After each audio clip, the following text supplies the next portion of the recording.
Hey everybody, it's Julie. Today's video is going to be sort of a video version of a blog post that I made, which was pretty well received among my friends and followers on Twitter. And this is about some of the questions that aren't discussed and answered as often among querying authors.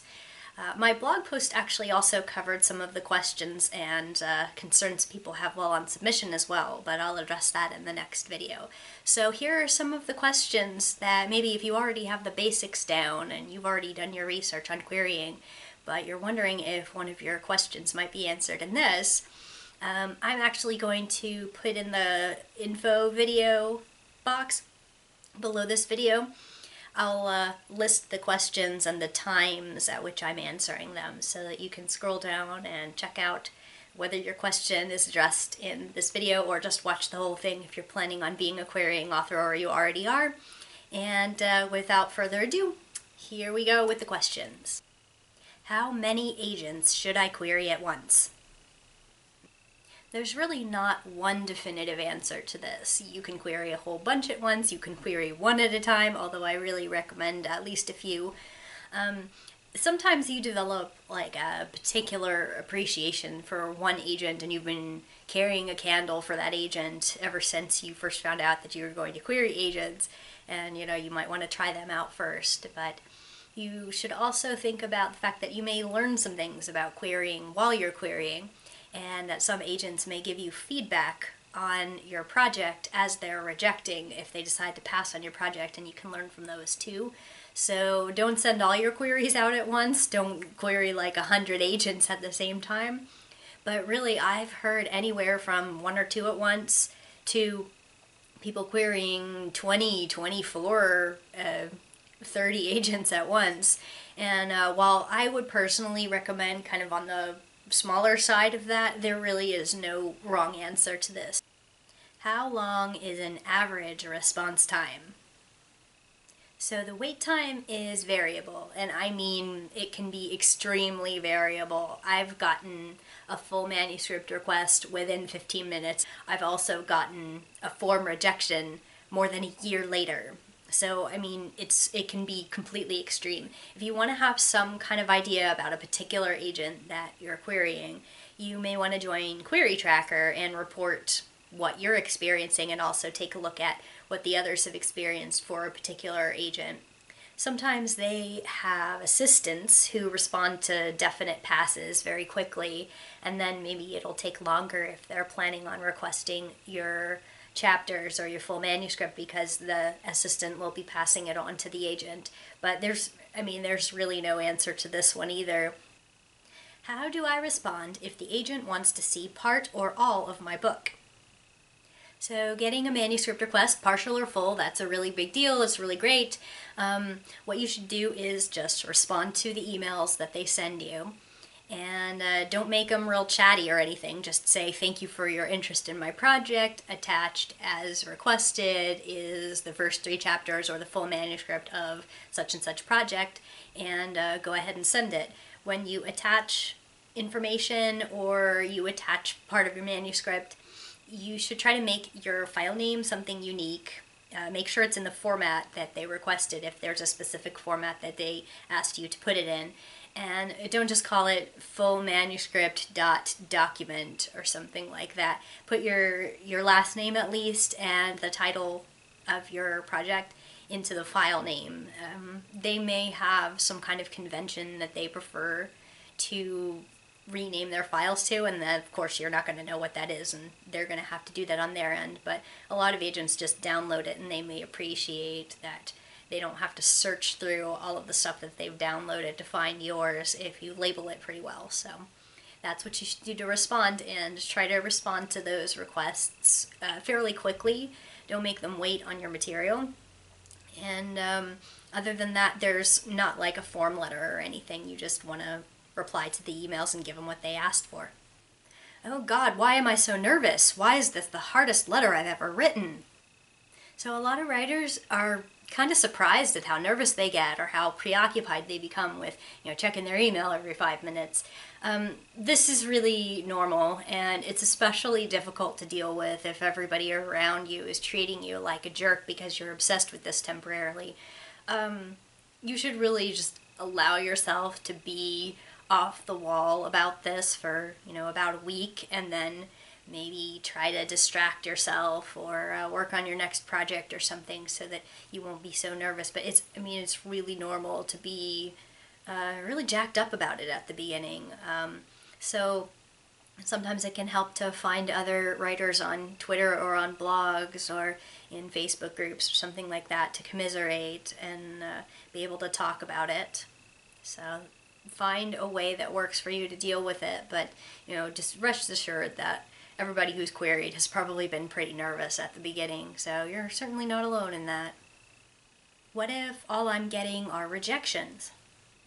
Well, obviously the standard answer is just keep trying, but at the same time, if you start to rack up only rejections and you never get any kind of requests for partial or full material, you really might want to take a look at your query letter again, maybe run it through some critique partners or Query Shark or something like that. You may also want to think about the marketability of your project. If it's very similar to some other stuff that's already out there or something that's very popular, you might want to try to focus your query letter on what's different about it and what it's bringing to the market that isn't already out there. So, yes, keep trying. Yes, perseverance should eventually get you somewhere, but you also want to keep in mind that it is possible that it is the fault of your query letter having a problem. So deal with it constructively and definitely keep trying. If not with this project, then with the next one. What if I sent a partial or full manuscript a while ago, but then I edited it and it's better now? Should I send them my updated version? No, you should not contact any of the agents who already have your stuff and tell them that you changed anything about what they are already reading. Don't check in with them unless you already have an offer from somebody else or you're withdrawing it for another reason, like you've decided to self-publish the book. You also don't want to notify them if you get interest from other agents, like, if you get a full manuscript request from another agent, don't go mailing everybody else to let them know that somebody else is considering the book. You only want to contact them if there's a reason that you have to take it away from them. Yes, if they do offer you representation, then you'll have a chance to update it and edit it and give them the latest version, but no, you're not going to want to contact them and give them the updated version if you're not sure if they've started it yet. How do I handle approaching remaining agents if one offers representation? If you get an offer of representation from one agent, congratulations, and yes, you contact any remaining agents who may be considering the project, letting them know in the subject line that you have an offer. You want to get their attention because it's going to be time sensitive. So you tell them that you have an offer. You don't have to tell them with which agent, and you want to also tell them when you want to make your decision on who to sign with by, so you can give those agents a chance to review your material and make a competing offer or step aside. You definitely want to give them at least a week. Sometimes you want to give them more. The agent who has offered usually is not going to put any kind of deadline on you. They may want to know when you will know by, but they're usually not going to be the one calling the shots at this point because they've offered and it's up to you to accept. And you can tell them how long you need and how long any other agents may need to review your project. And keep in mind that, if you really want to go with the first agent that offered you representation, that's great, but you're not obligated to sign with the first agent who made an offer just because they were first. They don't automatically have dibs. So this is a great position to be in, to be able to approach everybody else that you've offered the manuscript to and ask them if they want to be next to offer and then have your pick of agents. But sometimes if it's the first agent that you fall in love with, then that's the one you're going to end up going with. So usually, though, make sure that you don't start sending these emails to agents until you're sure that it is an offer, because sometimes people assume that if an agent wants to call them, then that's going to be an offer call. It's not always an offer call. So keep in mind that until you know that they're offering you representation and that they're going to send you a contract or they already have, then you don't want to go counting your chickens before they hatch. What if an agent wants me to make changes to my book and try again? So yeah, you might get an R&R, which stands for revise and resubmit. Sometimes an agent will really like your concept or your characters or something about the book, but they'll have a fairly major change that they want you to make, or several changes of that nature. It's usually not something minor. It's like a make or break kind of aspect of the book that they want you to change. If it was minor, they'd just offer representation and make their suggestions after you sign, or discuss it with you in the offer call. But if it is a revise and resubmit, it's up to you to decide, hey, is this a direction that I want to take my book in? It is not mandatory. And you also want to keep in mind that if they give you a revise and resubmit offer, it is not something that they're saying they're going to sign you if you do this. It is not necessarily something that that is guaranteed. So you want to keep in mind that if they make this suggestion and it's something you don't agree with, but you would sacrifice that to get representation, that's not necessarily the situation that you're in. So make sure that if you're going to revise your book, it is along lines that you can deal with and that you can see the value in revising this way, because you may complete that revision, resubmit it to that agent, and have them still say no. So it's a tough position to be in, but it is more encouraging than just getting rejections. So but that is something that can happen. If I get a rejection from an agent, should I reply? Okay, so most agents don't want you to reply to rejection letters, especially if it's just a form letter or it's a rejection off a query. If they did offer you a little more robust feedback, like on a full manuscript or something, it's appropriate to thank them for their attention and for their feedback. And if it seems like maybe they're moving into maybe trying to start a conversation with you along the lines of a revise and resubmit suggestion, you can just kind of follow their lead on that. But in general, you're not going to want to respond to most rejections. They're mostly just going to be something else that the agent has to open and delete. So, of course, you don't want to say anything negative or argue with them off of a rejection.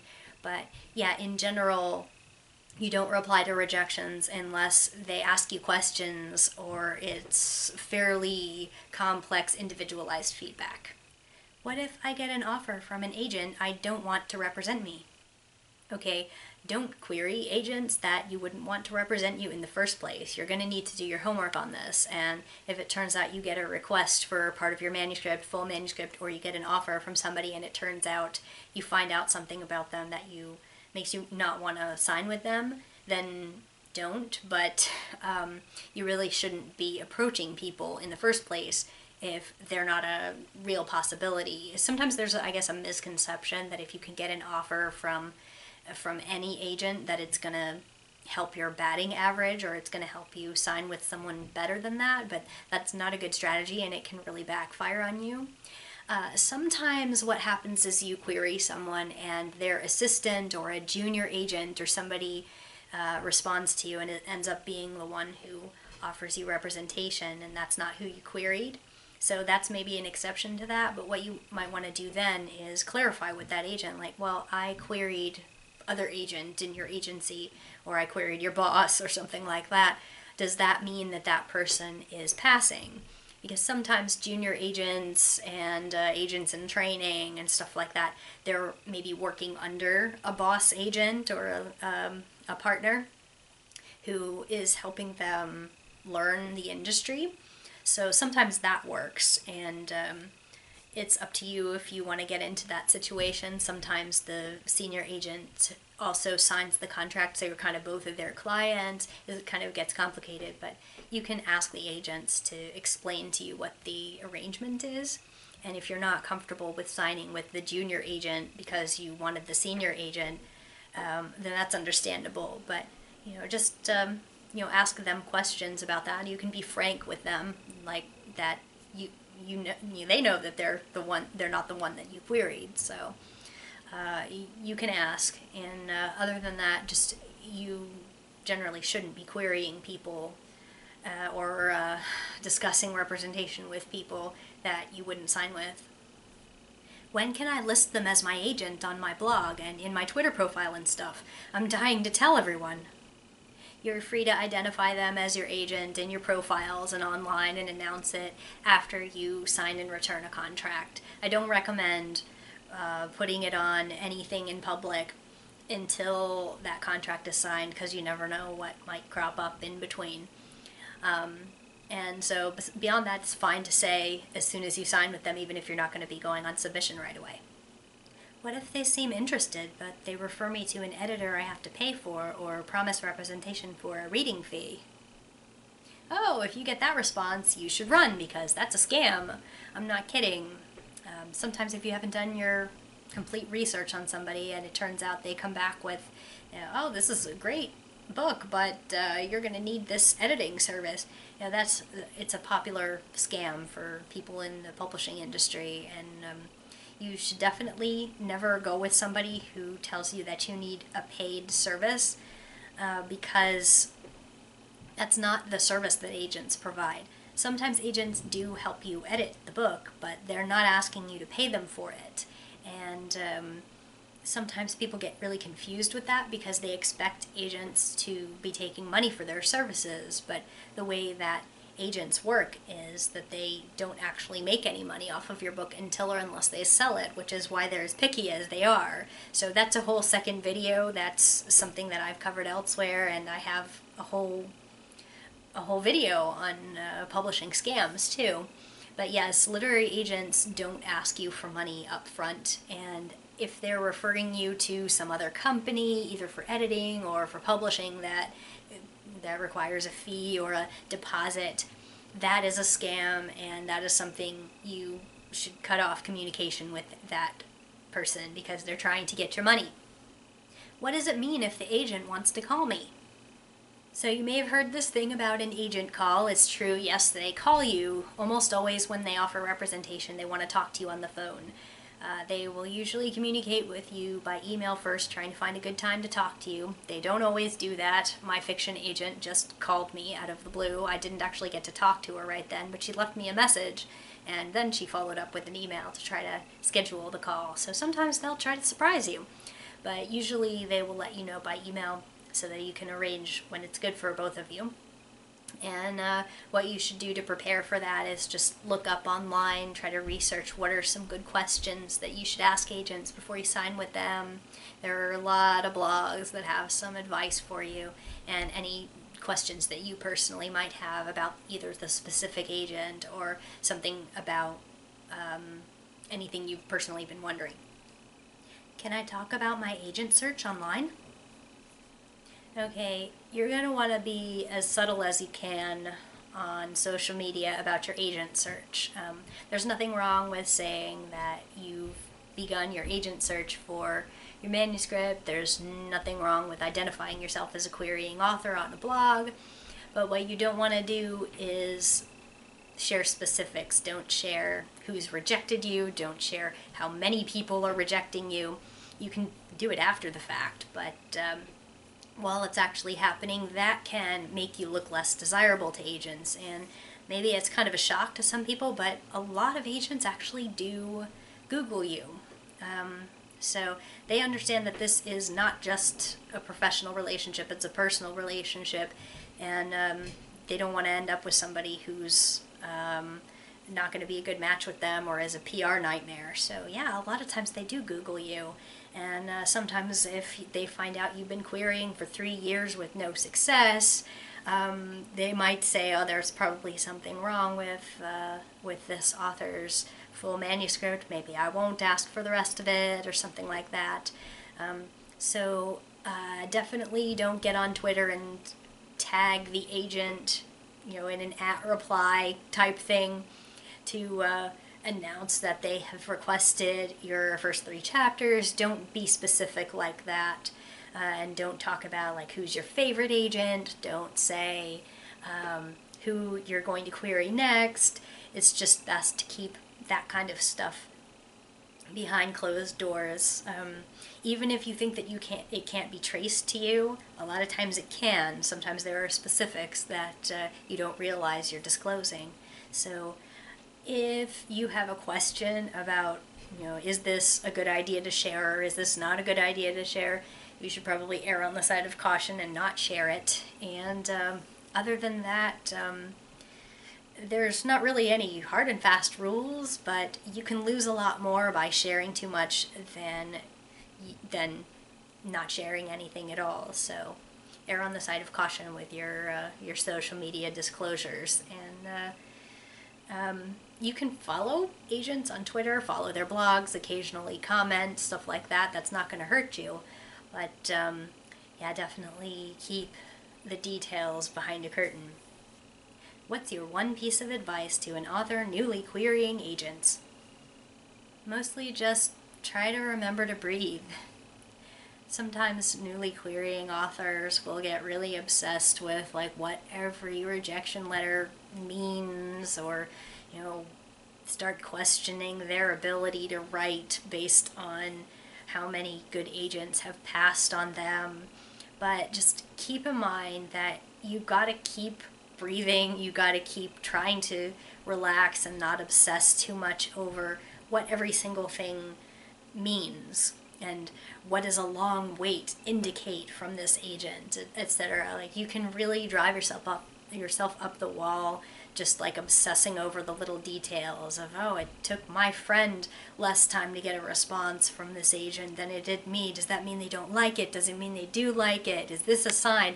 Just everything sometimes starts to seem relevant, or everything sometimes seems to be about you if they're tweeting, or the agent is sharing some stuff on their blog about what they don't like. You start wondering if you did that in your book and if they're talking about you. And just relax, take a deep breath, and just, keep soldiering on. And if it's really starting to affect your mental health, which that sometimes does happen with some of us, you might need to try to figure out how to distract yourself, how to maybe pull yourself out of the things that are catching your attention and making you fixate on this.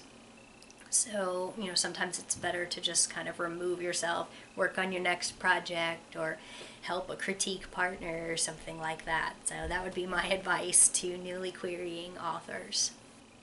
So if you have any more less frequently asked questions about the querying process, go ahead and leave them in the comments. I'll see if I can address them directly in response to your comments, and if they are a more robust topic, I will try to address them in a future video. Thanks so much for watching.